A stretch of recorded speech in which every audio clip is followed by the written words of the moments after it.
We zijn in de kerk van de Broedergemeente in district 6. En dat is een district wat in de tijd van de apartheid helemaal leeggebulldozerd is. Dus dat is een hele belangrijke plek. En de opbouw begon bij de kerk van de Broedergemeente. Er waren 2 bussen vanochtend. En daar konden we niet allemaal in. Dus een heleboel van ons moesten lopen. En toen ik liep samen met de mensen naar de kerk, moest ik denken aan het begin van de nieuwe Broedergemeente. Dat was namelijk toen ze in een tijd van een beetje ruzie en spanning samen van Herrnhout naar Bertelsdorp, waar die kerk stond, moesten lopen. En tijdens die wandeling op 13 augustus 1727, toen ontstond er een sfeer toch iets van saamhorigheid. En in de kerk gingen ze zingen en nog eens een keer zingen. En dat hebben ze beleefd als de komst van de Heilige Geest in hun midden. En bij terugblik wordt dat wel gezien als het moment waarop de kerk opnieuw gesticht werd. En misschien maken we nu het moment mee dat we zeggen de zending krijgt een nieuwe impuls. En dat wil ik wel eens meemaken.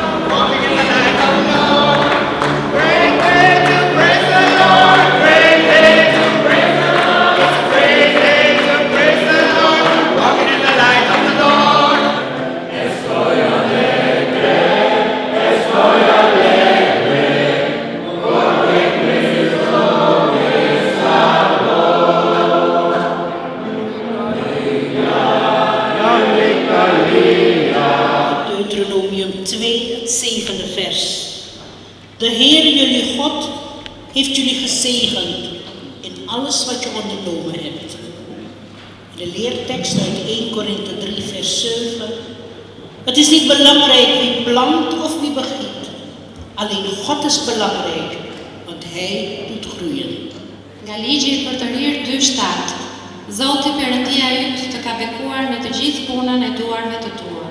Dhe nga 1 Korintasve 3:7, kështu pra, as ai që mbjell, as ai që ujit, nuk është gjë por Perëndia që e rrit. Amen.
so that you understand what you're going to experience.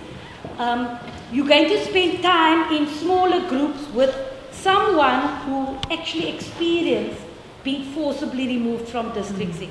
And that a lot of them, most of them would have also had some kind of... This museum looks at apartheid in terms of how it affected people in the everyday. So we look at, we unpack, and we're busy doing lots and lots of oral histories about people's experience of how the apartheid laws actually affected their lives in terms of livelihoods, in terms of access to spaces in the city, in terms of access to education, health, because apartheid was designed to segregate people in every single aspect of their life, from the cradle, so where they were born, to how they were labelled when they were born, to the grave in terms of where they could be buried.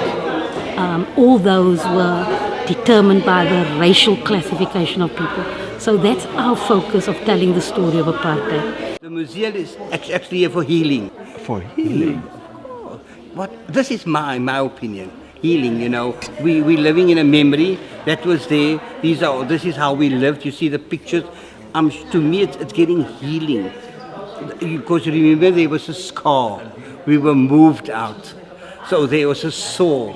And the more you're going to see wherever you were and things is coming together, you're meeting people, although we are in the Cape Flats. That's why I call it personally, to me, this museum is healing. Because the anger I had, being moved out, thrown out, being destituted out of my birthplace. If I come here and I look at the pictures around and I look at the portraits, I even meet some ex-residents like Mr. Brown and Jasmina that used to play with. This is healing because look, you must forgive. You can't always forget, but you've got to learn to forgive and forget because we have got the most forgiving Creator. You call him God, we call him Allah. He is most forgiving, most merciful. He hides everybody's sorrows. We don't need to open people's sorrows. He hides everything.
Alawari, alawari, alawari, alawari.